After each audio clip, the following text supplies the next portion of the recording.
Hello, hello. So wonderful to be here today. So, Laura, good morning Yes, to you, or good afternoon now. yes, yes. Good morning, good afternoon, good evening to everybody that's in a different time zone. Yes. So, we are really looking forward to have this conversation here with this LinkedIn Live because this topic of conflict resolution and burnout, I think, was always important, but nowadays, with this acceleration that we are living in the workplace and in our lives, I think becomes even more important and meaningful. But before going there, do you mind to introduce yourselves to people that maybe are doesn't know you and your work? Yeah, of course. I'm Laura Perez Ehrhart. I'm the founder and CEO of Epiphany Consulting Solutions, or known as ECS. And I'm also the host of Masters of Leadership podcast. Yes, that is an amazing podcast Thank that you, Anna. I follow, and I was honored to be one of your guests. So thank you so much. Yes, it was, and it was a great conversation. Yes, and my name, so following the introductions for people that maybe are not familiar with me, my name is Ana Melikian. I'm a speaker, I'm an author, and also host of a podcast called Mindset Zone. And my mission is to support leaders and organizations to increase their impact while preventing burnout. So it's a pleasure to be here today speaking about conflict. And because you have oh, several decades of experience in working in the corporate world out there, and one Yeah. of your areas of expertise is fostering these collaborative workplace environments. And one of the things for doing that you have to do is to have effective ways to manage and to facilitate the conflict resolution. So tell us a little bit about what this of conflict resolution in the workplace, how you go about this. Yeah, it's never a perfect line. There's so much when I'm either mediating conflict, trying to get people and both parties to find solutions together amicably. But so let's start with just taking the metacognitive approach, which is thinking about how we think, right? So, this involves reflecting on our thoughts, actions, and considering how they influence our approach to conflict resolution, for example. So, when we're looking to resolve issues, and hopefully we're part of the solution and not a part of the problem, right? It's helpful to take a more collaborative approach to think about how to solve our differences. And conflict is not a bad thing. Just the opposite. Conflict can bring awareness around issues that may need to be addressed differently or something that needs to change. And this applies to burnout. So, think about the various approaches and perspectives to minimizing or managing burnout. So back to your question around what does effective conflict resolution look like? People want to be heard. Let's just start with that. This happens through intentional active listening. So you might, mirror what the person is saying. It builds trust by making the other party feel heard, which is critical for resolving conflicts. And it validates how the other person might be feeling. And the other thing, Anna, that I always tell people, please don't interrupt. Let the other person say what they need to say, get it off their shoulders or out of their head without interruption. If you're, sit there and take notes. If you have a question, write the question down. So once a person is finished talking, you can ask those clarifying questions, right? And also engage in respectful dialogue. This is really critical. And I know when I'm in the middle of these conflict and trying to find two people to come together amicably, tensions are flared up. It needs to be engaging and respectful dialogue. So I tend to steer the conversation towards a focusing on the issues rather than the people involved. So I keep people away from personal attacks and focusing on the issue. So this approach, free from personal attack, ensures a personal and constructive discussion, leading to practical solutions, hopefully. So it's a process that reassures everyone involved and instills confidence in the resolution process. So respectful dialogue is the cornerstone of effective conflict resolution. It's a powerful tool, Anna, that fosters mutual understanding, making everyone involved feel valued and respected, excuse me. So let's, because there is a ton of things here to unpack that I love. I really, first of all, and I love that you start with reframing conflict, because I think sometimes people have the illusion that for being a healthy and good workplace cannot be any disagreements. Everybody know, and we know that reality is not like that. Things happen, Absolutely. and part of the innovation, part of creativity comes from people have different opinions and different perspectives of things. 100%.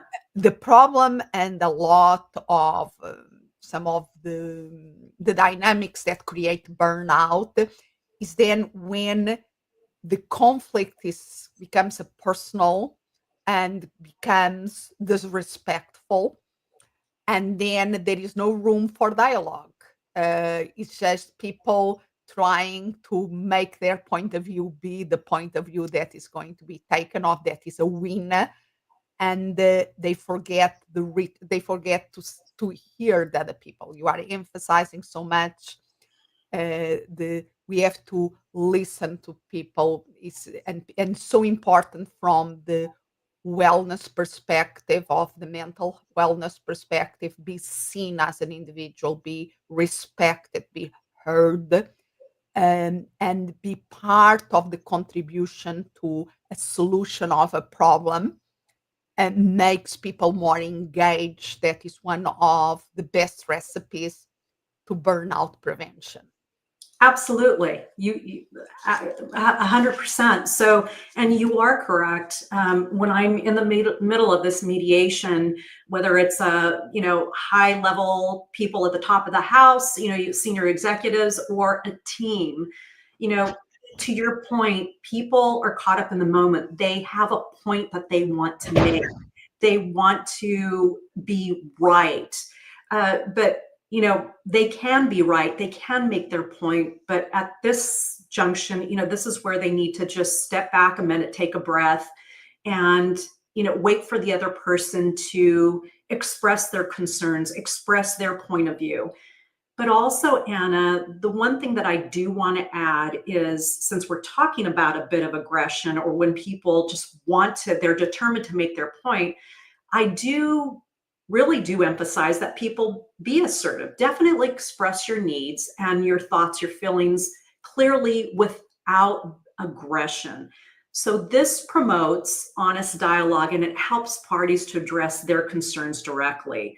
However, the caveat, if an individual struggles with aggressive or passive behavior, it may be a good time to, have someone professionally to practice with, get some practical skills, communication techniques with a professional that can help improve the communication approach.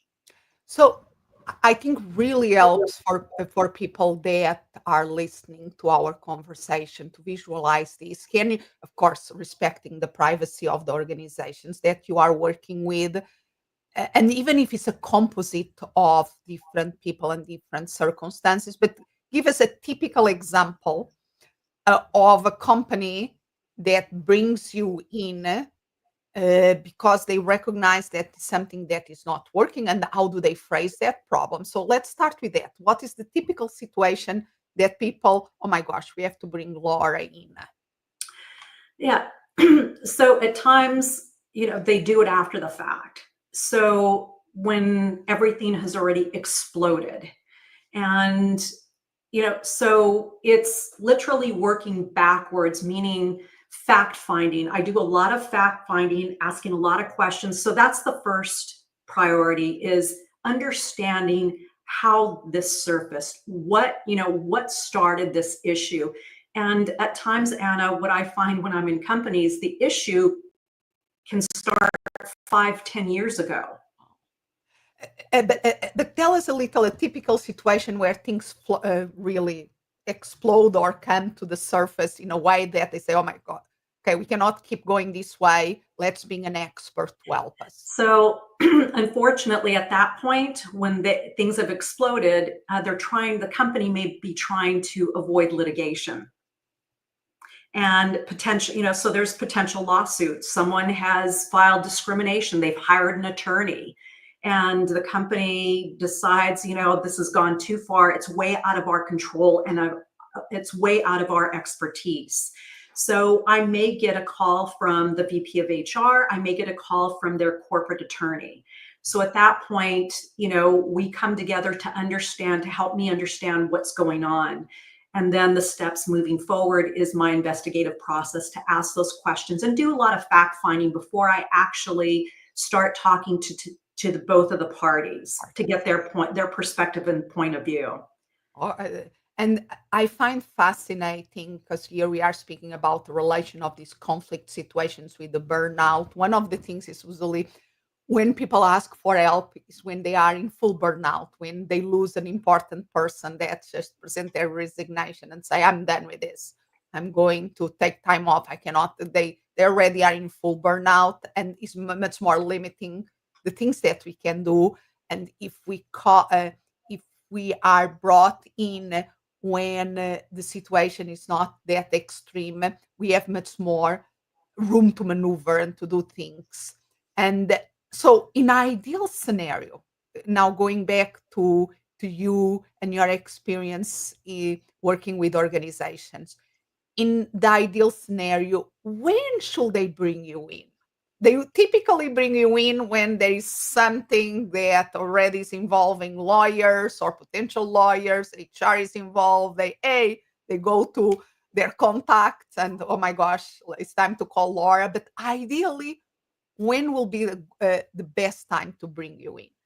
Ideally, the best time to bring someone like me in, a mediator or someone who's an expert in this field, is as soon as it erupts. So the company just needs to look at the severity of what might happen, what could happen, and you want to take those preventative steps. And that's when you pull someone like me in. So to help strategize of what the issues are, how the organization, what the steps are, and what the organization needs to do to change this pattern going forward. So just to visualize, for instance, a new people, or there is a reorganization, or a new person is brought in, and we start to get like a team meeting or a leadership meeting, and they start to be a little bit not productive. So they are like, let's say, strong personalities that are starting to butt heads. It's not really full. There's no lawyers involved, but the conversation is not taking them anywhere. Will that be like? It's not productive any longer. So that's when they'll pull me in, and that's where I bring a lot of my expertise and background for coaching. So I'm an executive coach. I've been an executive coach for a couple of decades, even before it was an actual thing. And that's where so coaching is an effectual tool. So I bring in those tools to gain the team or the individuals involved, gain their confidence. So we have dialogue and conversations about what each party wants to accomplish. What's the why behind their agenda? What are they wanting to do? What do they need to happen? What would they like to happen? What does that successful outcome look like? Those are very important conversations to have. And that's the beginning of bringing these people together to resolve their differences, but understand how their differences can also complement what they're trying to achieve. So it's almost like the way that I'm seeing this. Typically, you are brought in when there is already a war going on, and things are really messy. and you are bringing to start the peace negotiation, because it's not taking, it's destroying things, it's not building things, and okay, let's bring somebody to help us to restore some kind of a peace. But there was already a lot of injury made that takes time to recover. Ideally, you are saying that is when things are like in the pre-war environment, you already are seeing some red flags, some warnings that things are not going in the right direction. That will be the ideal scenario to bring you in before the full war erupts. 100%. So you want to mitigate anything before it really has the opportunity to become explosive, right? If there's a fire smoldering and you see, you see fumes coming up, you want to be proactive. You want to take care of it, and you want to put it out before it actually starts to flare or has ambers shooting out, and then that creates a catastrophe. So companies and leaders need to really be proactive of heading that off before it really flares up and happens. And I totally agree with this. And the parallel to the burnout work is so beautiful here, because, like I said before, we, in the case of the burnout, is more the war. A lot of the times is within the individual, and they just don't have more to give. It's the exhaustion, and they feel that there is disconnection with purpose that led them to, okay, I'm just going to live. But then the actions that we can take there, at least for the individual, is very limited, and the full burnout takes a ton of time to recover. We are speaking about months, sometimes years. So it's not and I always say that when we see the red flags, the signs of overextension that are getting people very tired and easier to get triggered in conflict, that Right. can happen. And when people are disengaging and not connected with the purpose, so that can be areas that we have a ton of more things that we can do to help the individual and the teams and the organization. So for me, in the burnout is a lot the overextension, Right. or the disengagement, the quiet quitting. So there are two different red flags that indicate that something is not working well, and I know that people are not in their optimal performance. In your case, what is the red? So we spoke about the red flag, team meeting, the temperaments explode. It's not productive. What Right. other indications of red flags can leaders and HR be aware before the war starts that can be the right time to bring you in? Yeah, when they're seeing major differences in the communication, especially the communication. So there's a red flag when these teams, or their senior leadership team, are communicating, but there's a lot of misalignment in their communication. So everybody comes with their own agenda, right, Anna? And if there's a continuous misalignment with their strategic communication in what these leaders are trying to do, whether it's senior leadership or these leaders leading these departments, supervisors, if there's miscommunication, misalignment with what they're trying to achieve collectively, those are red flags. Pay attention to those, because that does lead to burnout. And guess who it affects directly? It directly affects the workers. So this takes me to, I want to highlight your area of expertise around burnout.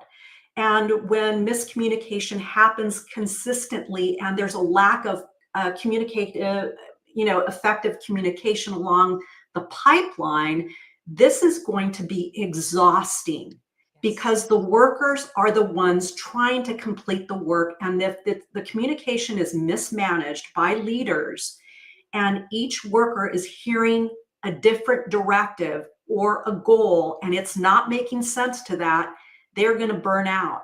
However, we're in the age of AI today. So, and we know that as AI continue, I know I'm going down this path, as AI continues to reshape workplaces, many employees are experiencing new pressures at high levels. So whether adapting to automation, navigating job uncertainty, or keeping up with evolving technology, right?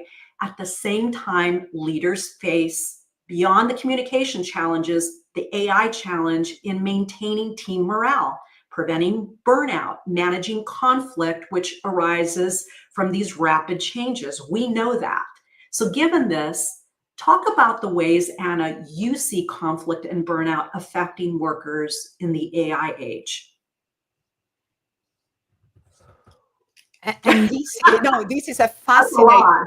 it's a lot. And the thing is that the pressure, the being working a little bit over capacity is already in the world of companies, and we already living all these pressures that we have, and now we have the introduction of and the problem is not introduction of the technology. It's like this is an incredible technology advancement that is going to change everything, in my opinion. It's what they call a general purpose technology that is going to affect everything, and is coming in it's almost a tsunami. It's coming and presenting an acceleration of change that was already happening.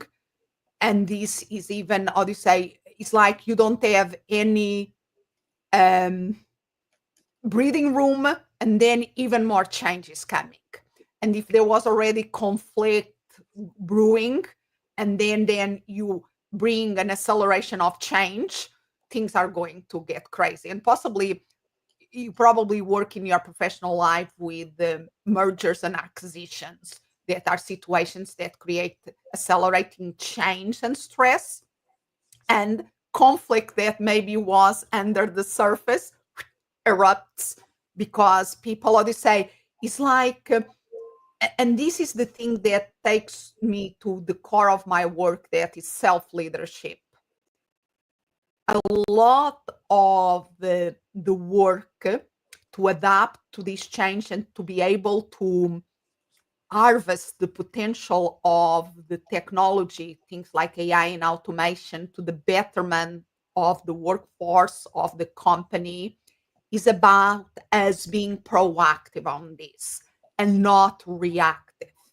And the big problem, both for the burnout, for conflict, and so many other things, in my opinion, is that people are stretched to the edge in so many ways. And then you add one more thing to the table, and they don't have buffer, they don't have capacity to being proactive on it, and they just react. And we know it's human nature, when we are in that reactive mode, usually our saboteurs, our worst self comes to play, and that is not good to anyone. So I see the AI just like fuel to the fire of problems that already were here, but it's a fuel that has the potential, if we do it in a proactive way, it can be an energy and a resource to help us create better workplaces. But if we just react to it, if we just are waiting it to happen, it's going to have a ton of unintended consequences. And part of it is going to be even more burnout, and in my opinion, even more conflict. Right, absolutely, 100%. So you're dead on. So you're right. People are overstretched. They're tapped out. And if they're given one more thing, they're just going to be right. They're just going to jump off the ledge.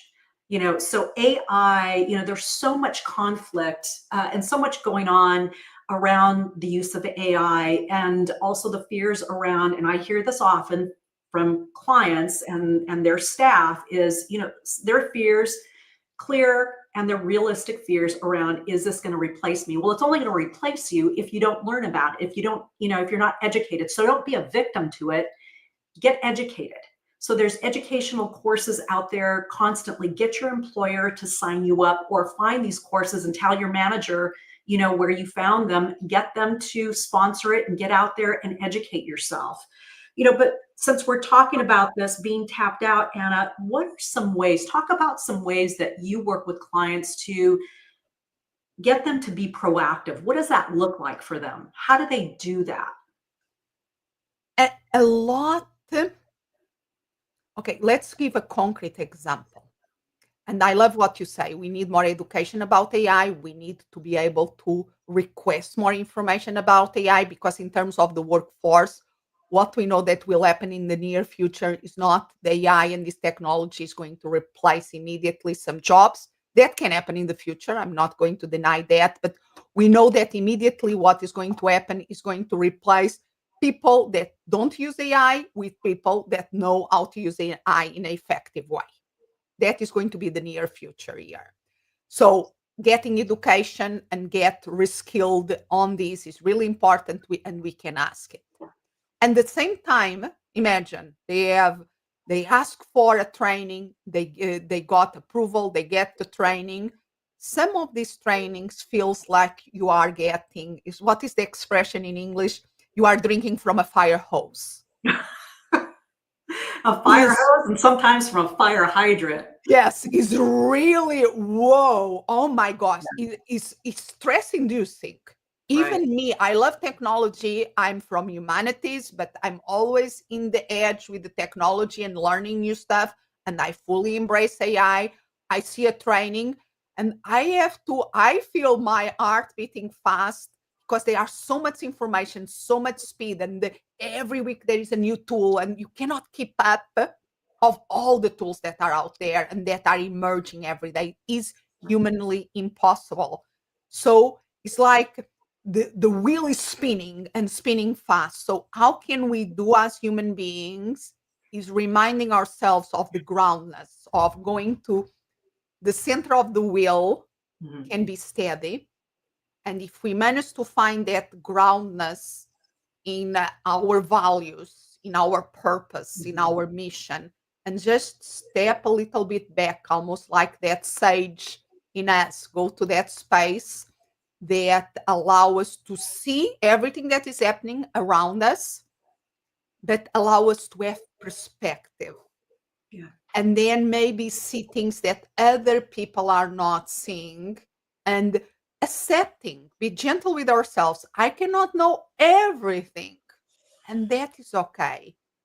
But if I focus on this thing by my experience and that thing, I can make a difference there. Let create the space for making that happen. Then is that tapping in our personal, professional development, in our strengths can make all the difference there. Yeah.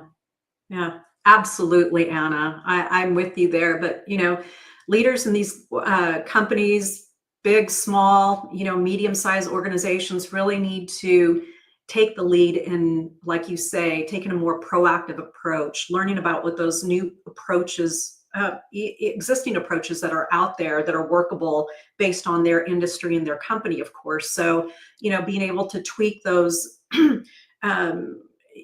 to make them fit into their company. These organizations know best what works for them and their people, but also listening to their people is critical, right? And what the needs of the people are. They're the worker bees. Yeah. And sometimes is that pressing the pause button that I always speak about. And sometimes one of the ways that leaders have to do this is by working with an executive coach, because that gives us the time to have, even if it's just half an hour, it's half an hour that they are there with an incredible sounding board that can help them see things from a different perspective and help them be more in the proactive state instead of the reactive state. And I think that was always important. Yeah, that's a And big part of, yeah, that's, to your point, that's a big part of my job, is to, whether I'm mediating, coaching, consulting them, so I'm a trusted advisor. Bottom line, I'm a trusted advisor. And that's where I get these individuals to stand still for a moment. And like you said, to get them to look at a different lens, look at the situation through a different lens, and provide them with, corrective action. Together we partner for them to think through what it is that they want to happen, what needs to happen, what needs to change. Yeah. So where can people learn more about you and your work? Absolutely. Thank you for asking. You can go to my LinkedIn under Laura Perez Ehrheart or my website, epiphanyconsultingsolutions.com. What about you? How can people get a hold of you, Ana? Again, here on LinkedIn is the easiest one. Our name and our link will be somewhere next to this video. And of course, also my website, that is my first and last name, anamelikian.com. I love it. So, oh my gosh, I really enjoyed this conversation. Thank you so much for making the time for having this conversation. And anybody listening to this, you can still comment under the video and reach us out on LinkedIn or through our websites. Yep. My pleasure, Ana. Thank you.